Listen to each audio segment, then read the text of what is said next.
Ces images n'ont pas été tournées dans les favelas du nord de Rio, mais bien à Toulouse. À 300 mètres de l'université du Mirail se trouve la résidence des Castalides.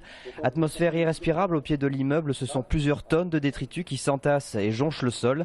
Entre les vêtements, les matelas déchirés et les canapés désossés, seuls les pigeons et les mouches semblent y trouver leur compte. Et vous voyez par vous-même la saleté qu'il y a à l'heure actuelle. Ça a été jamais fait depuis très longtemps. Vous voyez tout, vous avez des arbres décorés. En Noël, vous avez des balcons. Et à l'heure actuelle, nous vivons sous les souris. Enfin, vous avez des délabrements qui est à l'heure actuelle. C'est à l'intérieur de la copropriété qu'une autre réalité sordide se dévoile. Des couloirs sombres éclairés à la lueur des écrans des téléphones portables, des câbles électriques dénudés, des murs qui menacent de s'écrouler, des cafards qui envahissent l'électroménager. Le quotidien des habitants des Castalides empire de jour en jour, comme pour cette famille de 10 personnes résidant au 2e étage. Moi j'habite ici, ça fait 3 ans. Et ma famille elle entre en France, ça fait 9 mois, dans un 10 mètres carrés.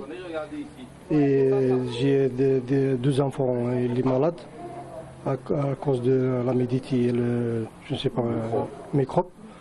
Vendeurs de sommeil, propriétaires négligents ou encore locataires et squatteurs, les possibles responsables ne manquent pas. Pour la mairie, pas question de laisser la situation s'aggraver. En relogeant certaines familles et en rachetant petit à petit les propriétés, elle espère enfin reprendre la main.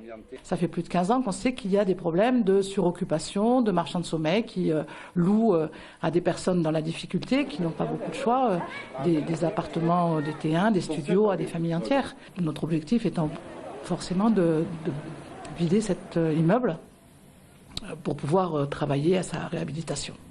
Réhabilitation donc et pas de destruction prévue pour le moment. Une fois les travaux commencés, c'est une nouvelle résidence étudiante qui devrait voir le jour. En attendant et selon un arrêté préfectoral en date de la mi-juin, les habitants ont jusqu'au 28 août pour quitter les lieux.